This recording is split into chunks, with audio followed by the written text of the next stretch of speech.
wish to thank each and every one of you for taking time out tonight to remember with us, to celebrate and to pray.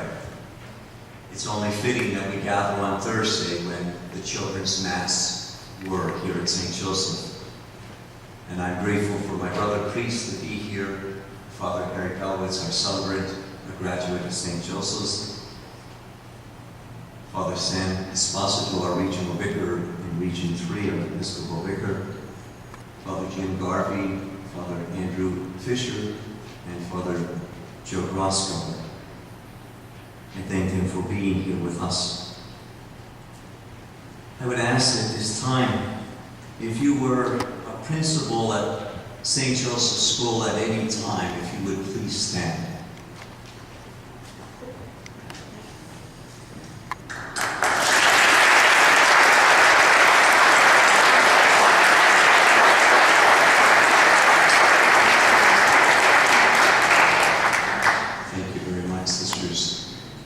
If you were a teacher at St. Joseph at any time, please stand.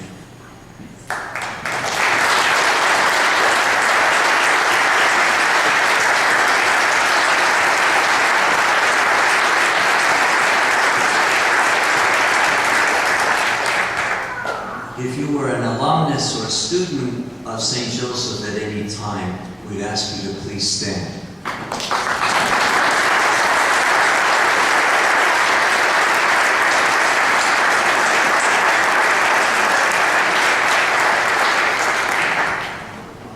If you were here for the groundbreaking in 1953 of the school, please stand.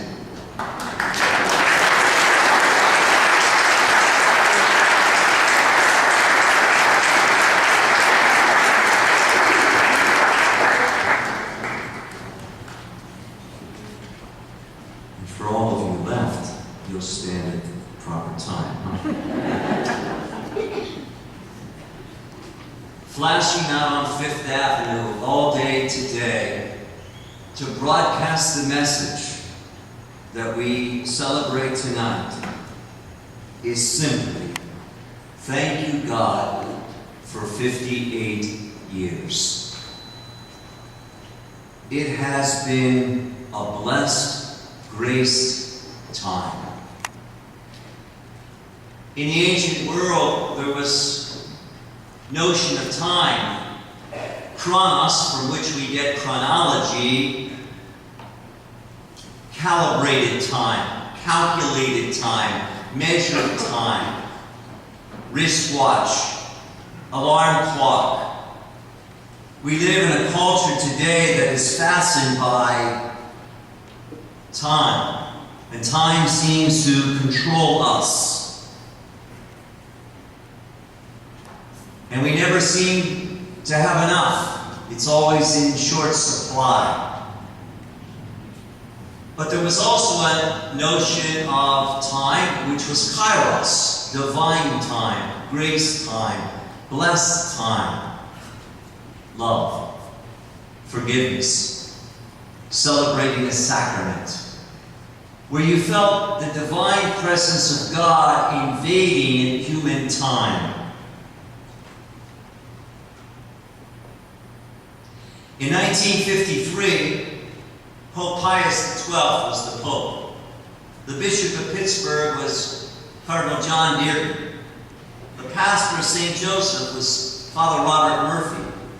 The assistants were Father Dempsey and Father Michael Selch. The first principal of St. Joseph's School was Sister Mary Thomas, a Felician sister. Queen Elizabeth II was crowned the Queen of England. Our President of the United States of America was Dwight Eisenhower. The Vice President was Richard Nixon. The Governor of Pennsylvania was John Fine, a Republican. The Mayor of Pittsburgh was David Lawrence, a Democrat.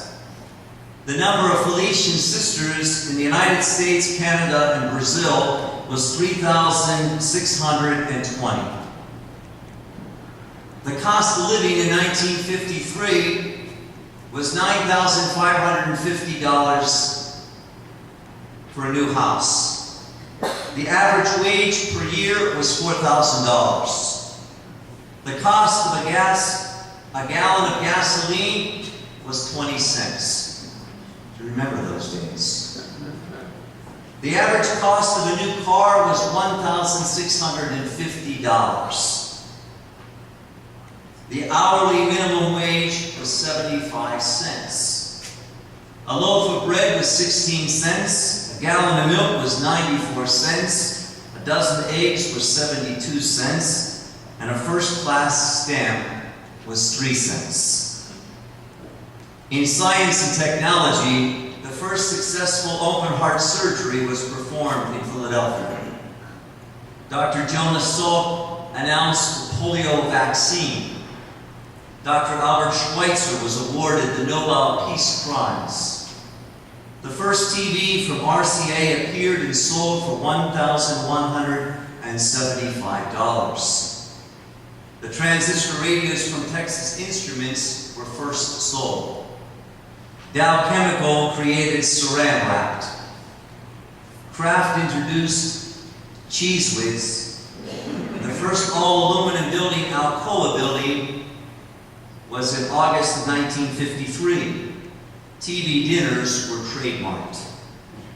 In arts and in entertainment, Elvis Presley records for the very first time. The most popular show, our bishop's favorite show, I Love Lucy. Music was Doggy in the Window, and the first issue of the TV Guide hit the newsstands. And St. Joseph's School opened its doors on December 3rd of 1953. We're part of that year. We come tonight, as our yearbook tells us, to remember the time. The Kairos time, the chronological time, the blessed time. I ask myself, what's more important, a brain surgeon or a kindergarten teacher? It's a tough choice for me to answer. One who shapes the mind, the heart, the life of a future child, or one who can remove a tumor and give a new lease on life for someone. Time is a precious gift. And as we come to the close of 58 years, our hearts are filled with gratitude for all the times we've come to know at St. Joseph's School. To educate, to learn, to discover, to challenge, to grow. And as I watched the Stanley Cup, it reminded me when I went to St. Simon and Jude in Greentree. That school closed last year.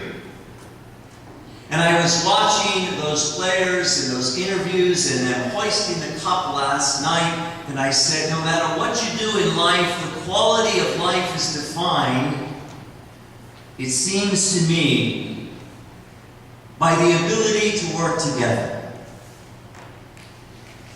To learn from one another and to help one another grow. And no matter what you do in life, the ability to work together in relationships that cultivate who God created us to be. To learn from one another. We don't know all the answers. We need to be lifelong disciples, lifelong learners. And we need to help one another to become their best self, their God-given self.